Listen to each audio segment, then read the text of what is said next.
Hey, let's go to Trinity in South Carolina. Trinity, good afternoon. How are are you feeling? you? Well, I'm just precious. How are you feeling? I'm feeling very good today. But the reason I called is I wanted to say thank you. One of your shows, maybe it was 6 weeks ago, I think you were sharing about 3 things to think of. It might have been your Caregiver Minute. And the reason it meant a lot to me, and I'll actually get to the point, is that periodically I go and sit with my ex-husband. My son is his caregiver, and the ex-husband has a touch of dementia, but he always remembers he does not like me at all. And I walked into the house, and he flared at me, and I responded. And it was, I think, 3 things to remember, and one of them was to drink a glass of water before you react. And I have just clung to that because when I flared back, then I had to fix the problem. And so just to pause before reacting, and I know better. But anyway, I just wanted to say thank you for that. Well, you're quite welcome. And I get that because, that's part of the thing I call wait, water, walk. That's and wait, water, walk is just wait. Wait stands for why am I talking? Well, it's because I'm breathing. Well, and I'm the same way. Talk. I'm a member of a 12-step class for talkers called On and On and On and On and On. And how long you been saving that one? Oh, it's been in the back pocket for years. Don't you get sassy with me, John Butler. But I get that, and I pop off, and Gracie will tell you, I pop off all the time, and I say things that I shouldn't say, and sometimes we have to bite our tongues and learn to like the taste of blood. And then when we drink some water, and John's a huge water drinker. I'm just a large person to begin with. Well, that's true, right. John. He is so tall; he's never seen a sunset. But when we drink some water, it gives us a chance to kind of cool off and put something in our mouth besides words. Because when you got somebody with a touch of dementia who's your ex-husband, that is not exactly a recipe for a calm afternoon. No, but I do it so that my son gets a breather, that he gets a reprieve. And, it's not because I'm a good person. I mean, I'll just put that one out there.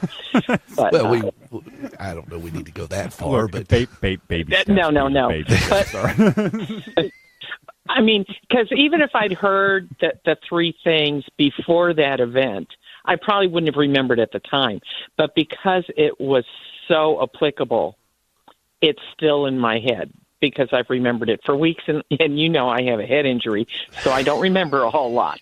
Well, but it made that good an impression on me, and I just wanted to say thank you for that. Well, you're quite welcome. And I do these simple things for a reason, not because I'm looking for people with head injuries to remember. I'm looking for me to remember it. and I know me, and I know that I will if I make this thing too complicated, I'll get messed up. And that's why, just these simple things like the fog of caregivers and obligation, fear, obligation, and guilt. And so, yes. but wait, water, walk, just little things that we can remember, because when it gets crazy, and it's not just for your loved one. I mean, it really isn't. There have been times when I've been in the hospital with Gracie when it is just really dicey. And you get nurses that get snippy. You get a surgeon that wants to come in there and just get all up in your business. And sometimes you got to say things, but if you can say things in a measured way and not in a reactive way, then we're making progress. I knew I was making progress when I looked at a doctor who was giving me some lip with Gracie, and he was getting all up in our face about some stuff. And I stopped him and I said, Doc, and I wasn't mean about it, but I was firm about it. And I said, Doc, with all due respect, I was taking care of her when you were in junior high school. Let's keep this thing in perspective here, okay? And you could just see him dial it back. But there have been times, though, when I would want to react and I want to get mad, and that doesn't do anything with anybody, with ex-husbands, with doctors, with anybody. So, absolutely. Well, you are. But thank you for taking my call. Well, you're quite welcome. Thank you for listening. Hello, John Butler. Oh, hello, Trinity. It is always a pleasure to hear your voice, and I am glad that you remembered about the water stuff. That's just because that's the thing is You might have the snappiest comeback in the room, and you might be the most clever. I know, because I am guilty of just, I can see this clever thing that will just we speak fluent sarcasm here, don't we? Oh yeah. It's bad. Like this is the best thing to say that's just going to ruin this person's day. And I just know it's there. I see it, and to be able to not do that is absolutely. We got to practice it. And that's with everything. You get better at things by just doing it. You're not going to just you're talking about think your way into adulthood, it. John, and I'm not. I've been avoiding adulthood for decades. Well, understood. well, you should. Well, listen. you. I do There's a great appreciate you. C.S. Lewis quote about Y'all that. have a good evening, both of you. Thank you very much, Trinity. What were you saying, John? Well. What was that C.S. Lewis quote? There's a great C.S. Lewis quote about that, and it's like somebody said, you're an adult now, so you should give up childish things. And there's something to be said for that, but I can't remember what the C.S. Lewis quote was, but like word for word, 'cause it's like a paragraph. He was a little wiser than I am. I'm going back right now and doing the audiobook of Mere Christianity, of his book Mere Christianity, which those were radio addresses he did during the war. I didn't know that. I need to take a listen, because he's it's really good. It's worth the time. Please do. Yeah, you'll like it. Yeah. But I want to circle back to fear, obligation, and guilt, and I wanted to touch on this before we close up today about resentment and what that can do to an individual. And I want to let you know, here's something I learned about resentment. We have these.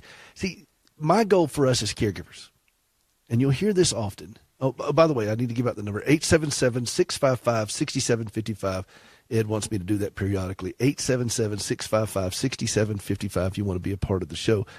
But my journey from this, as I've helped this with fellow caregivers and myself, is that to know that one day we're going to stand at a grave. That's the goal, for us to stand as caregivers at the grave. We want to outlive our loved ones. I do not want Gracie to have to deal with this without me. I don't want my children and Gracie to have to deal with this without me. I cannot promise that it'll happen that way, but I want to live my life in a way that we give it the most chance, give it a fighting chance to. I saw a lady the other day. We were at the prosthetist office. That's prosthetist, John. Prosthetist, the people that make the prosthetic legs. Right. Look. Okay. By the way, what you were talking about this earlier with the legs. If we have time, I want to circle back to that. So all right. Go ahead. Well, but we were there, and I saw this man who was blind. Obviously, diabetes is the number one cause of amputation worldwide, and I saw this man who was blind, and I think he was a bilateral amputee, both legs. And it obviously appeared like it was diabetes. And then his caregiver was pushing him in a wheelchair. And she was morbidly obese. And I thought, my heart just hurt for her. And that's one of the 7 caregiver landmines I put in my book, 7 Caregiver Landmines, is the excessive weight gain that we get as caregivers. Our hearts are so heavy that our bodies start taking on the weight because our hearts are heavy. And we got to live in a way that is healthy for us so that we can outlive them if at all possible. And that's what I want to do, and I want to live my life in a way that's healthy, period. But the goal is for us to stand at a grave, but we don't want to be standing there with clenched fist at ourselves, at our loved one, at God, at doctors, at, pastors that didn't come to see us or whatever. There's so many people that we could be resentful for because we wear our feelings on our sleeves sometimes. That there's no end of things that'll just tug at us. And we need to learn to let these things go. And the lesson was driven home for me that I don't want to be standing there with clenched fist. I want to be able to be at peace with this. And I realized as a pianist, I cannot play a piano with clenched fist. I can't do it. And I can't push a wheelchair with clenched fist. Try it sometime. Not with them in it. Just try it sometime. You take a wheelchair out in the field somewhere. Don't put them in it. What kind of wheelchair you got that you could take to a field? Out here, you have to have 4-wheel drive wheelchair. Of course, the way my wife carries stuff, I tell her she's the only person I know there's a wheelchair with a trailer on it. But but you can't push a wheelchair with clenched fist. And As a pianist, though, I can't play music until I open my hands. I have to let it go. I cannot be so angry, so resentful, so bent out of shape about this that it paralyzes me. And the only way that music is going to come out of my hands is if I let them open up and let it go. And then I can make beautiful music. And so my request to you as a caregiver is, what music is not being played because of your resentment?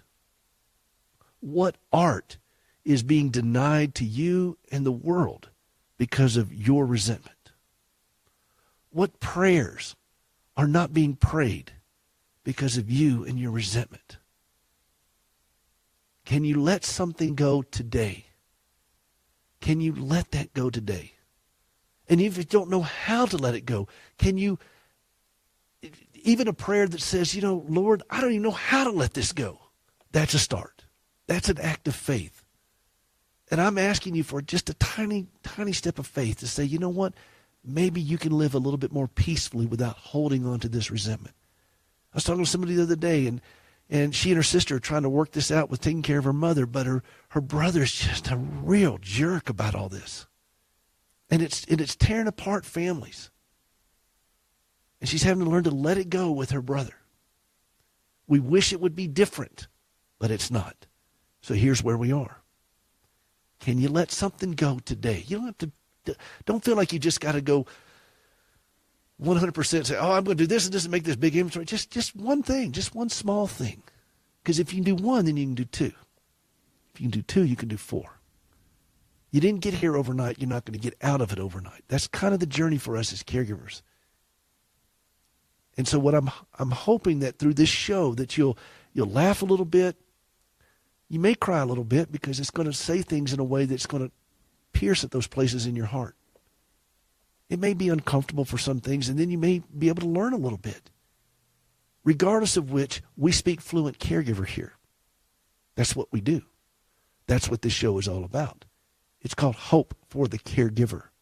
The conviction that you as a caregiver can live a calmer, healthier life, even while dealing with somebody who is in such pain that they can't function, or is listlessly looking out a window as their mind is slipping away, or somebody who is putting alcohol and drugs into their body on such a regular basis that they can't function normally in society, and they're tearing their whole family and their world apart.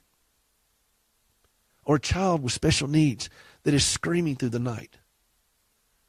Somebody who you're wiping their bottom and they're cussing at you. You can still be at peace in this. You can be. And there may be hot tears filling your eyes as you do it. But I am here to tell you that you can move to a safer place where even as those tears are drying on your cheek, that you can learn to maybe laugh a little bit, breathe a little bit easier. That's why we do the show. HopeForTheCaregiver.com. John, in the last minute or two, what were you going to say about legs? We're going to talk a lot about legs about here. Yeah, we're going to talk a lot about legs. Well, I mean, and that's called a leg way. Yeah, no, get out, leave. You have been canceled, sir. A leg way. No, there was a couple of things. By the way, speaking of legs. Speaking of legs, Gracie's in the studio audience listening out there. Gracie, if you want to kind of come in here, but come in quietly. Don't come in here yelling and throwing things. But come in quietly and say goodbye before we sign off, Gracie. Go ahead, John. Oh, well, I was just saying, like, when you were asking for leg donations and things like that, the reason it sounds like a weird thing, because it is a weird thing. It is a weird thing. But think about how frustrated you get when you lose a piece to your IKEA furniture, all right? If you have one thing that's missing from that, where it's ubiquitous, you can find a screw at Home Depot. Think about how frustrating it is if you need parts for some legs. So turn that foot loose. And both of the shoes, by the way. Yeah. Oh yeah. Don't just send the one shoe that's on the leg. Send both of the pair of shoes because we got a lot of single shoes. Hey, Gracie just joined me. Gracie, say good night, Gracie. Good night, Gracie. Great to hear your voice, Gracie. Hey, listen, this is Hope for the Caregiver. How are you feeling? That's what the show is about. We want you to be in a better, calmer, healthier, and dare I say it, a more joyful place as caregivers. And you can do this. We're part of it with you. We want to be a part of that journey with us. HopeForTheCaregiver.com. The podcast is free. There's books, there's music, there's a blog, there's everything. Go check it out. HopeForTheCaregiver.com. We'll see you next week.